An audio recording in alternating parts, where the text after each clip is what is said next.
back to advanced writing, everybody. I know that some people, especially if you're on campus, might be having some Wi-Fi issues. Just do the best you can, keep getting back in the class. So what we are going to do today, we're going to be discussing the assigned reading, the chapter 1 from the Who's Your Source text. I did, if you don't have the book, I did photocopy that. It was up on Blackboard, so you could read it before coming to class today. So what we're going to do is I am going to split you into, split the class into small groups. Give me just a minute to set that up. I'm going to split you up into small groups. Okay, yeah, no problem if you have your camera off. That's fine. No problem. You might want to put it on when you're in the small groups, because I would like for you to spend the first couple of minutes in the small groups introducing yourself to each other, get to know each other. Choose someone from your group to be the speaker back to the whole class, to present back to the whole class what the group's, what you talk about with each of these questions. So I've got 2 sets of discussion questions. I did post the discussion questions on Blackboard under Module 1 just a little while ago. So if you want to open up a second window, you can go pull the discussion questions from there. I am also going to bring them up here as a shared document in just a minute so that we can go over them all together. Somebody needs to take notes so that you have something to share with the rest of the class. When you get back, when we come back as a whole class, we'll talk through those. There's 4 questions in the first group. Second, what are qualifiers?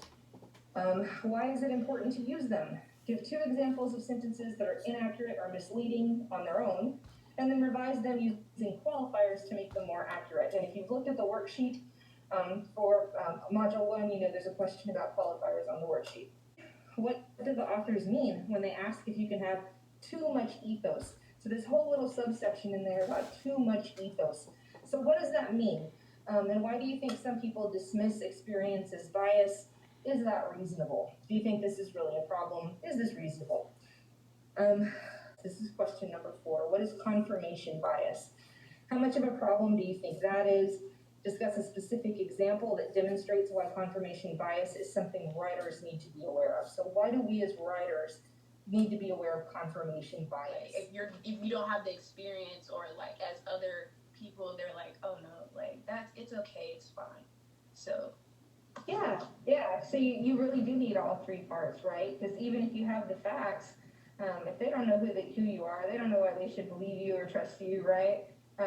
Or they just don't care because you haven't tapped into Pathos, right? Then you're not going to be able to argue effectively in order to write in a way that's going to be effective for them. How do we balance ethos, pathos, and logos so that we can create an argument that will be effective for that specific audience? And that's when we're like, oh, well, they're just biased, right? Because they experienced it, which I don't think is fair.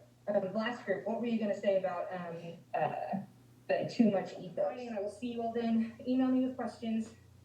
Thank you. Bye. Well, that was day 2 of, well, that was day 2 of advanced writing, and it's off to a good start. I really like this class. It wasn't too intense, as you could tell, and things are going along really fine. I mean, concepts are clear.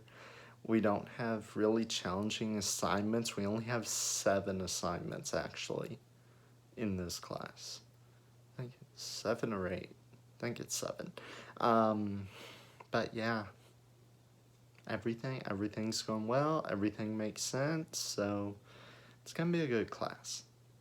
And it's going to be a great year.